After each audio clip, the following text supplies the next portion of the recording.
Olá pessoal, tudo bem? Esse é o nosso segundo vídeo da nossa série Lidando com a Ira. E nós vamos compreender um pouco mais acerca da ira do homem, o que envolve a ira. Nós estamos baseados em Efésios 4, 25, 26 e 27.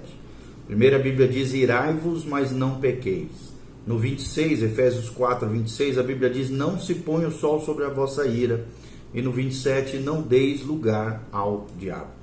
Então nós vamos compreender um pouquinho mais o que é a ira, o que é a raiva, a cólera, né? Essa vida desgovernada, descontrolada, o que causa esse vulcão de sentimentos e como é que lidar com isso, né? Como é que a gente lida com isso na nossa vida, no nosso coração. Então, a partir daquilo que nós já mencionamos no vídeo anterior, no primeiro vídeo, lidando com a ira, nós vamos entender que a ira do homem é normal e não necessariamente pecaminosa. Como nós já falamos, né? Os seres humanos foram criados à imagem de Deus, o qual lhes deu emoções, entre elas a ira. A ira é uma emoção útil e necessária. Podemos observá-la até em Jesus, como nós já falamos lá em Marcos capítulo 3. Ela em si não é pecado. Segundo princípio que nós aprendemos, além de aprendermos que a ira do homem é normal e não necessariamente pecaminosa, nós vamos aprender como segundo princípio, olhando os textos bíblicos e essa percepção da palavra de Deus, que a ira humana pode ser resultado de uma percepção errada.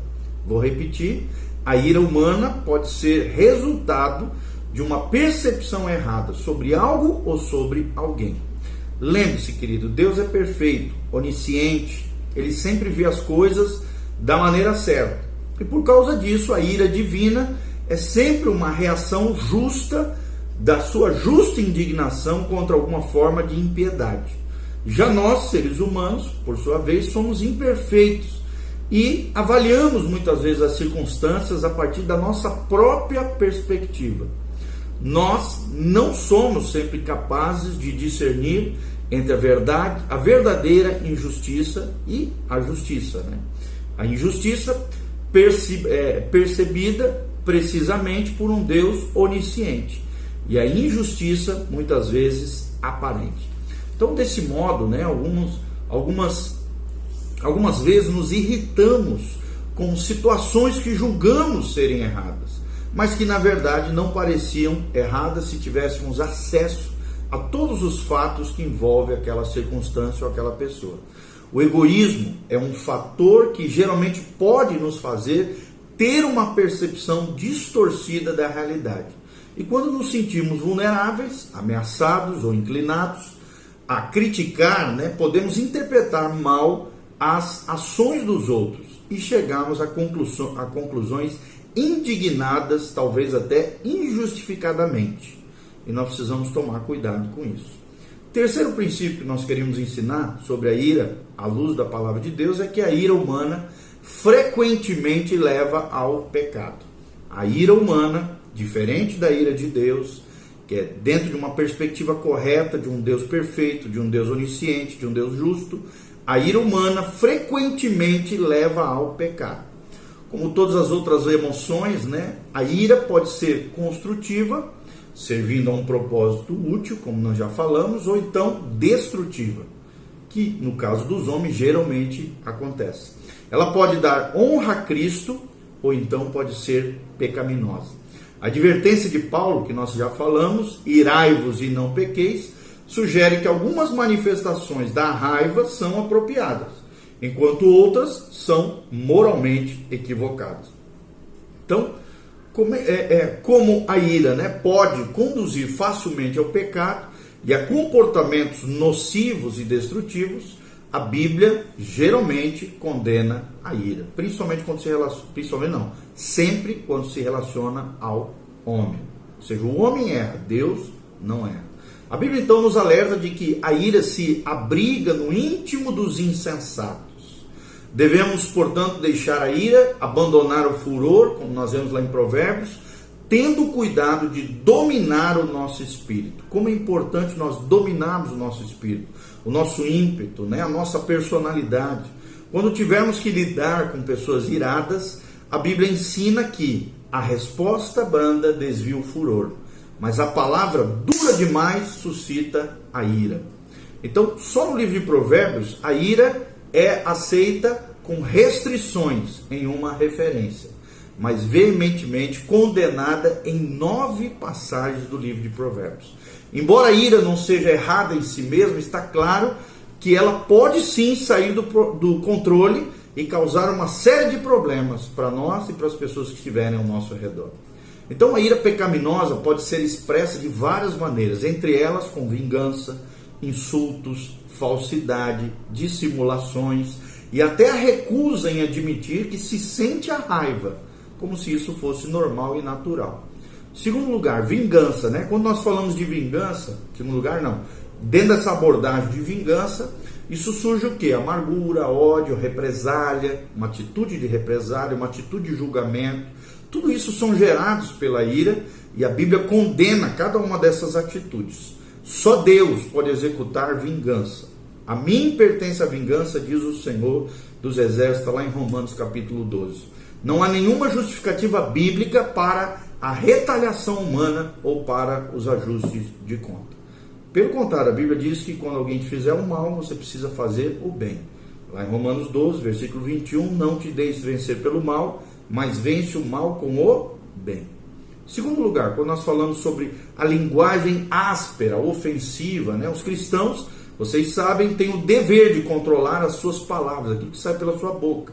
Mas a gente sabe, isso é particularmente difícil quando estamos com raiva, né? Estamos explodindo na cólera. No Antigo Testamento, o homem que discute e perde a calma é chamado de tolo, principalmente no livro de Provérbios.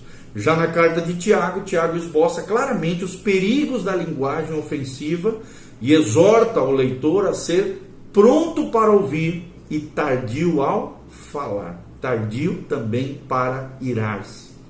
Alguns autores modernos, preocupados, né, com os maus tratos físicos principalmente, e a violência doméstica gerados pela ira, têm afirmado que os insultos verbais inspirados pela ira também podem ser uma forma violenta e bastante comum de maus tratos, né? E aí está a violência doméstica, tudo isso que nós vemos nos boletins policiais, gerando essas tragédias a nível de família. Terceiro aspecto, além da linguagem grosseira, linguagem áspera e ofensiva, além da vingança, né, do sentimento de vingança, nós vamos falar um pouquinho sobre a falsidade, tá? A Bíblia ensina que a manifestação expressa da nossa ira é útil se isso for levar a pessoa a se arrepender e mudar para melhor. É nesse caso que a ira, então, é positiva. Mas, e se estivermos apenas fingindo estar preocupados com o bem-estar da outra pessoa? Mas se, na verdade, estamos usando isso apenas como uma desculpa para expressar a nossa própria hostilidade. O que fazer? O que acontece se fazemos fofoca, por exemplo, sobre a outra pessoa, com a desculpa de que a divulgação dessas informações é um pedido de oração, né? A fofoca gospel. Será que isso é uma expressão pecaminosa de hostilidade, de retaliação, de vingança? Nós vamos aprender que sim, tudo isso é falsidade. É uma forma sutil de vingança e é pecaminosa à luz da palavra de Deus. Em quarto lugar, nós vamos falar sobre a recusa em expressar os seus próprios sentimentos, ou seja, de reconhecer a ira dentro da sua própria vida. Já que devemos expressar, né, a nossa ira quando for para o bem de alguém, estamos errados quando negamos, ignoramos, distorcemos ou nos recusamos a expressar os nossos sentimentos de maneira leal, real, saudável e normal. Então não é fácil expressar a ira de um modo que leve as outras pessoas a perceber que nós estamos feridos. Por causa disso, algumas pessoas se recusam a admitir a sua raiva ou então encobrem os seus sentimentos numa tentativa bem intencionada de manter a paz. A motivação parece até louvável, mas os efeitos podem ser catastróficos. A outra pessoa nunca percebe, né, geralmente não percebe, que deixou alguém com raiva e quando descobre não sabe o porquê. Desse modo, ela não tem oportunidade de melhorar quanto ao seu comportamento. Por outro lado, a pessoa que reprime, coloca para dentro, somatiza a ira, geralmente guarda uma amargura que leva e pode levar até a depressão. A Bíblia chega a afirmar que esse tipo de repressão é uma forma de mentira. Quarto princípio que nós precisamos aprender, né? A ira humana pode ser controlada. Vou repetir. A ira humana pode ser controlada. Eu sempre costumo dizer que todo comportamento pode ser modificado, controlado pelo poder de Deus. Ou seja, não é razoável pensar que Deus iria mandar o homem controlar a sua raiva se não fosse possível controlar a ira humana. Diversas passagens bíblicas nos permitem concluir que tal controle é possível e indicam o que devemos fazer. Até naquele episódio, como nós já falamos, onde Deus chama a atenção de Caim, diz: ó, o pecado está na tua porta, cabe a você dominá-lo. E Caim não está nem aí, não ouve a voz de Deus e dá vazão a esse sentimento de vingança, matando o seu próprio irmão. Então, quando nós falamos sobre essa ira humana, que pode ser controlada, primeira coisa, nós precisamos admitir a nossa ira, o problema da ira em nós. Para nos livrarmos da amargura, da ira, da raiva e desejo de prejudicar alguém, é preciso primeiro admitir, reconhecer, pelo menos para nós mesmos, que esses sentimentos existem dentro de nós. Segundo lugar, as explosões devem ser refreadas, seja homem ou mulher de Deus. Pense antes de agir. Devemos ponderar em silêncio cada questão, refletir, parar, pensar antes de agir de maneira tempestuosa, impetuosa, sem freio. Em vez de despejar logo, né, uma torrente de palavras impensadas, que muitas vezes vai ser impossível de tomar de volta aquelas palavras impensadas. Então, às vezes, desabafar a nossa raiva com um amigo, né, com alguém que a gente confia, ajuda bastante. É sempre bom abrir o coração com um amigo e também com Deus. Essa atividade verbal geralmente traz uma nova perspectiva que reduz ou dissipa a raiva antes que ela se manifeste de maneira errada e venha causar danos terríveis aos outros e prejudicar também os nossos relacionamentos. O Salmo 73 mostra isso claramente. O salmista ficou irado e amargurado porque os ímpios pareciam ser tão felizes, né, tão bem-sucedidos, enquanto os justos estavam passando por dificuldades. Em vez de deixar a sua raiva explodir, o salmista buscou a presença de Deus e conseguiu ter uma nova perspectiva sobre a aparente injustiça no mundo.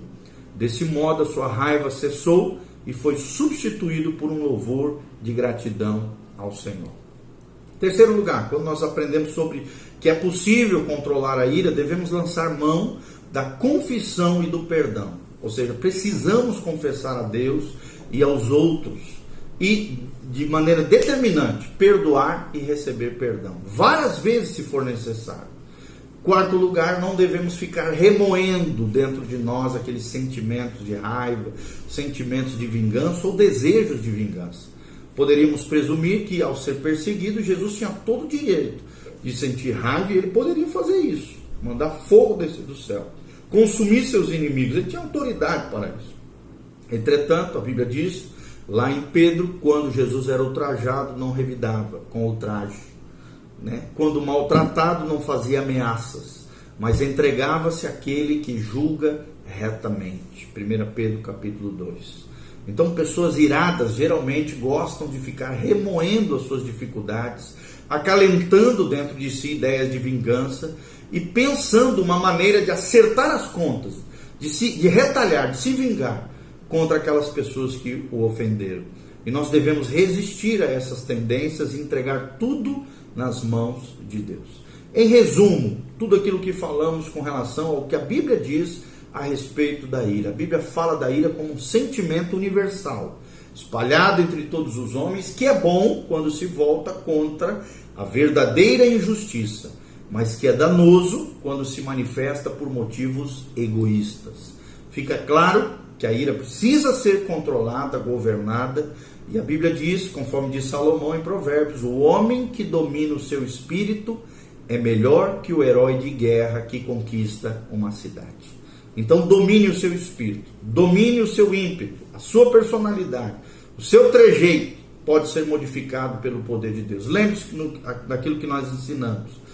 Tudo pode ser modificado pelo poder de Deus. Amém? Deus abençoe você nesse segundo vídeo, lidando com a ira, e continue conosco que nós temos mais do que falar a respeito dessa problemática tão comum tão socializada, né, tão comum nos dias de hoje, tida como normal, mas que a Bíblia ensina que é pecaminosa e deve ser combatido na vida de cada cristão. Faça seus comentários embaixo, dê um joinha, compartilhe com outras pessoas, que Deus derrame a sua graça e a sua glória, te capacite a viver a vida do Espírito, a vida governada pelo Espírito Santo e não a vida desgovernada pela natureza pecaminosa. Que a graça de Deus venha sobre você, sobre a tua casa, sobre a tua família, bênção do Senhor e a unção de Deus te capacite. Louvado seja Jesus. Amém e amém. Tchau.